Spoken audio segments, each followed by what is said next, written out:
안녕하세요 여러분, 성공합시다. 우리는 우연히 태어난 존재들이 아니잖아요. 하나님의 완벽한 계획 안에서 특별한 소명을 받고 이 세상에 태어났어요. 그러면 우리가 이 시대에 감당해야 될 사명이 있겠죠? 오늘 그 사명에 대해서 이야기해 주는데요. 한번 들어가서 보도록 할게요.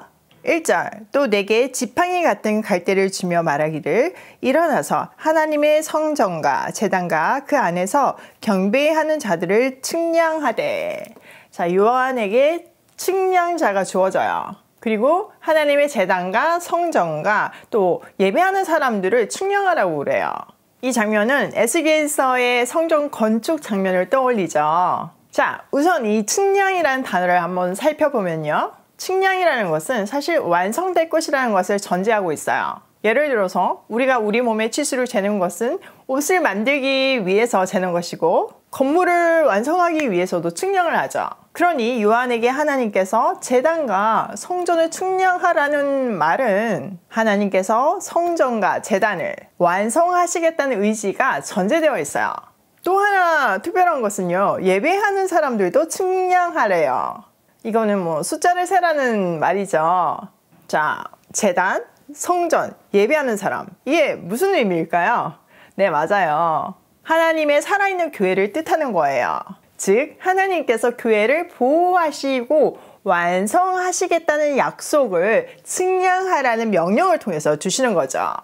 자, 요한이 이 메시지를 받았을 당시 1세기 교회를 생각을 해보면 정말 상상할 수 없는 핍박이 주어졌잖아요. 불이익 정도가 아니라 진짜 원형 경기장에 맹수의 밥으로 던져졌잖아요. 주를 믿는다는 이유로요.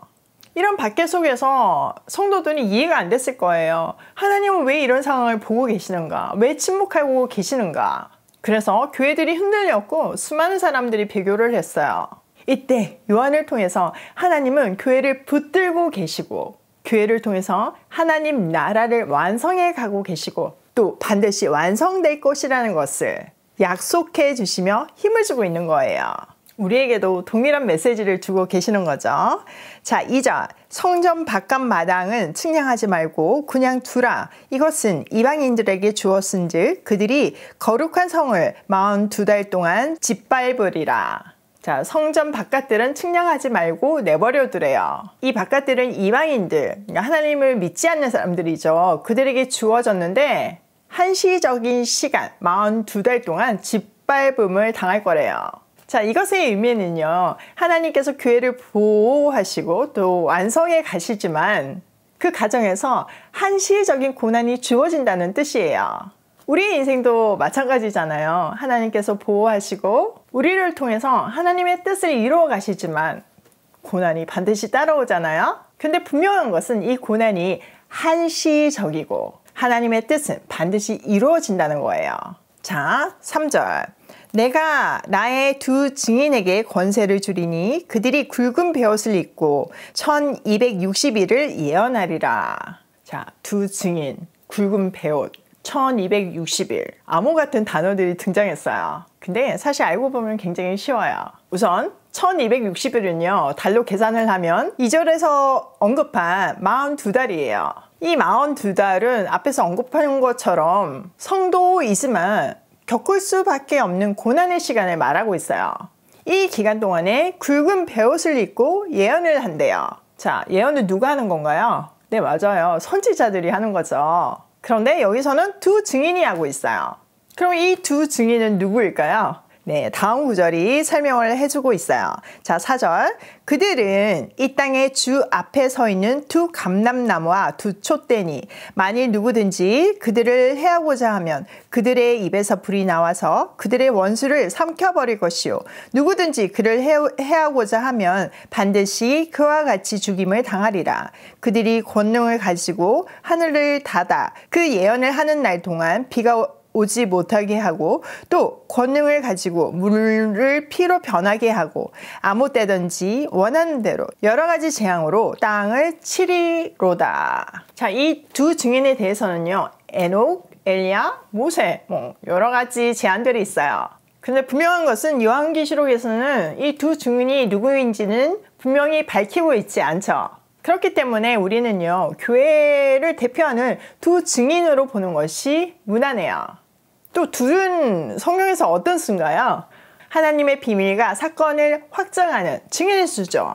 이 두 증인을 통해서 우리에게 시대적 사명을 감당하려고 용기를 붙도와주고 있어요.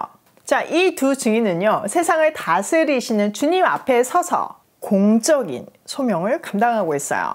즉, 땅에 사는 사람들에게, 세상에 속한 사람들에게 하나님의 메시지를 전달하는 역할을 하고 있죠. 세상 가운데서 하나님의 통치를 보여내고 증거하는 역할을 해요. 이것을 예언 활동이라고 표현하고 있어요. 그들은 세상을 회개하게 하는 굵은 베옷을 입고 있어요. 또 두 감람나무와 두 촛대로 불리는데요. 이 비유는 스가랴서에서도 나오죠. 스가랴서에서는 7등잔을 가진 하나의 등잔과 그 곁에 두 감람나무가 서 있는데 이것은 제사장과 통치자를 상징해요. 그 7등잔이 있는 등잔대는 하나님의 임재를 상징하고 있죠. 그러니까 이것은요, 개인을 말하는 것이 아니라 공동체의 대표를 상징하는 것이에요. 그들은 하늘과 물, 땅에 대한 권세를 가지고 있어요. 이렇게 교회와 성도는요, 역사의 소용돌이 속에서도 선지자의 역할을 반드시 감당해야 함을 강조하고 있어요. 하나님은요, 교회를 그리스도를 통해서 반드시 완성하실 거예요. 그 과정에서 고난과 환난과 슬픔과 비통이 따라오죠. 그리할지라도 우리는 굵은 베옷을 입고 앉아서 하나님의 메시지를 세상에 전하는 선지자 역할을 해야 해요.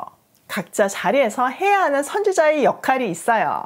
저는 오이 마켓과 오이 패밀리를 통해서 제가 세상에 전해야 하는 하나님의 메시지를 전하고 있어요.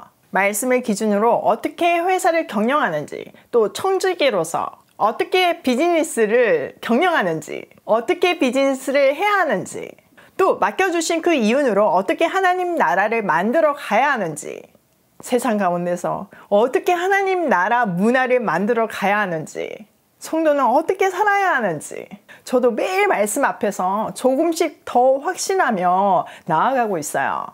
북한을 살리라는 큰 그림이 저한테 있기는 하죠. 그런데 제가 완벽한 길은 알지 못해요.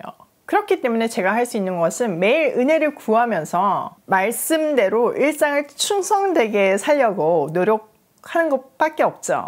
어떨 때는 실패 속에서, 어떨 때는 절망 속에서, 어떨 때는 기쁨 속에서, 어떨 때는 승리 속에서 그냥 묵묵히 하나님 앞에서 하나님이 시킨 일을 하고 있어요. 그런데 시간이 지나고 나서 보니까요, 놀라운 하나님의 큰 그림이요, 나의 하루하루가 마치 퍼즐 조각이 된 것처럼 맞춰지고 있는 거예요. 그래서 저는요, 맨날 하나님이 하시는 일에, 하나님의 큰 그림에 놀라고 있어요. 와우, 세상에 이런 일이 계획되어 있었다니, 와우, 이런 인생을 살 수 있다니 정말 놀랍고 놀라울 뿐이에요. 그리고 함께 그 그림을 완성해 가는 여러분들이 계시기 때문에 저는 너무나 힘을 얻고, 그리고 얼마나 든든한지 몰라요. 우리 오일 패밀리들은 매일 이 말씀 앞에서 기준을 새롭게 하고 이 시대를 향하신 하나님의 뜻을 알고 그것을 세상에 전하는 선지자 역할을 함께 감당하기를 소망해요. 진짜 가슴이 너무 뜨거워지지 않나요? 자, 오늘 내용을 우리 삶에 한번 적용을 해보면요. 첫 번째, 내가 측량해야 할 곳은 어디인지 찾자. 하나님은요, 우리를 통해서 하나님 나라를 완성해 가시잖아요. 분명히 측량할 곳을 주세요. 완성하게 하기 위해서 재라는 거죠. 그곳이 어디인지 잠잠히 묵상하는 시간이 되면 좋겠어요. 두 번째, 그리스도의 증인이라는 것을 잊지 말자. 여러분, 우리는요, 증인의 삶을 살고 있어요. 본고를 말할 수밖에 없잖아요. 그러니까 매일 아침 이렇게 말씀 앞에 있고 또 말씀을 전하고, 여러분도 그렇게 하고 계시잖아요. 본 사람은요, 말할 수밖에 없거든요. 그것도 열정적으로 말할 수밖에 없거든요. 세 번째, 이 시대의 선지자 역할을 감당하자. 하나님은 우리를 이 시대에 하나님의 말씀을 대언하는, 하나님의 뜻을 전하는 선지자 역할을 감당하기를 원하세요. 그래서 매일 아침 우리를 이 자리에 부르시잖아요. 뭘 전해야 되는지 모르면 전할 수가 없으니까요. 오늘도 그리스도의 증인으로 선지자 역할을 감당하길 소원하며 고고싱해요.